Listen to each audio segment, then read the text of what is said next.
সেটা হচ্ছে হোমিওপ্যাথি ওষুধ সম্পর্কে লোকের ধারণা আছে।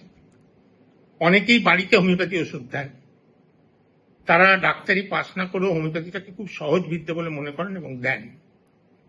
এছাড়া বহু মানুষ আছেন যারা আজকাল আমাদেরকে এসে জিজ্ঞেস করেন, ডাক্তারবাবু তিল হয়েছে, এটা থুজা খেয়ে নেবো কি, বেলেডোনা খাবো কি, গলায় টনসিলের ব্যথাটা খুব বেড়েছে, হ্যাঁ কি পেট ব্যথা হচ্ছে, নাকঝুঁইকা খাবো কি।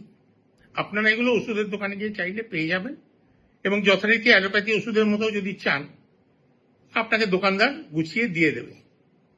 কিন্তু ব্যতিক্রমটা আমি বলে রাখি, আপনাদের যদি ধারণা হয়ে থাকে যে হোমিওপ্যাথি ওষুধে কিছু হয় না, অত্যন্ত বাজে কথা। আপনি জেনে রাখুন, হোমিওপ্যাথি ওষুধ খুব শরীরের গভীরে গিয়ে কাজ করে এবং মানসিকভাবেও কাজ করে, এবং পরবর্তীকালে আপনি যখন যাবেন সত্যি সত্যি কোনো হোমিওপ্যাথি চিকিৎসকের কাছে, যে কোনো কিছুই যখন হচ্ছে না তাহলে একবার যাই, তিনি কিন্তু আপনার মধ্যে প্রকৃত যে ওষুধ দরকার সেটা খুঁজে পাবেন না।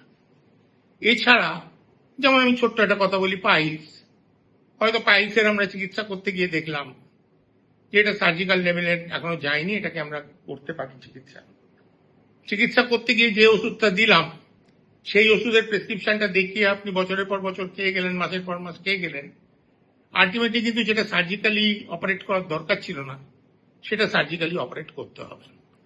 সেম এই একই জিনিস বহু ক্ষেত্রে, বিশেষ করে চামড়ার ওষুধের ক্ষেত্রে নির্বিচারে এখন চলছে, সবাই বলছেন এবং আপনারাও খাচ্ছেন, বিশেষত মহিলারা লাগাচ্ছেন বিভিন্ন ক্রিম, বিভিন্ন লোশন।